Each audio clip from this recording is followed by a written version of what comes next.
Good morning મિત્ર, જય શ્રી કૃષ્ણ, જય દ્વારકાધીશ મિત્ર. આજે આપણે ગીતોપનિષદ ભગવદ્ ગીતાના અધ્યાય નંબર 2 ના શ્લોક નંબર 45 વિશેની માહિતી મેળવીશું.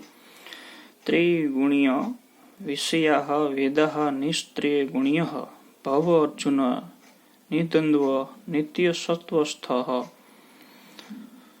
નિર્યોક્ષેમ આત્મવાન. અર્થાત વેદોમાં મુખ્યત્વે ભૌતિક પ્રકૃતિના 3 ગુણનું વર્ણન થયું છે. હે અર્જુન, આ ત્રણેય ગુણોથી પર થા, સર્વ દ્વંદ્વોથી તેમજ લાભ તથા સુરક્ષાની બધી ચિંતાઓ રહિત થઈને આત્મપરાયણ થા. ભાવાર્થ વિશે જોઈએ.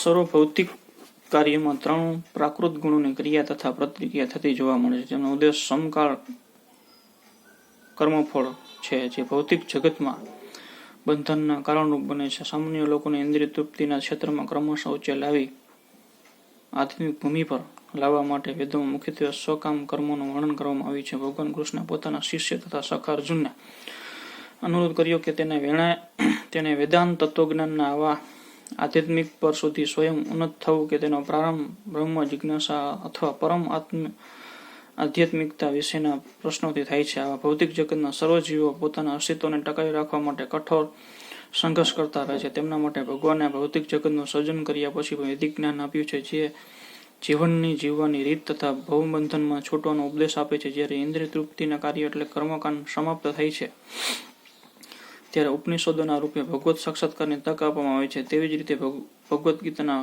પંચમ વેદ સમાન મહાભારતનું અંગ છે, તેવી જ રીતે ઉપનિષદ વિભિન્ન વેદોનો અંશ છે.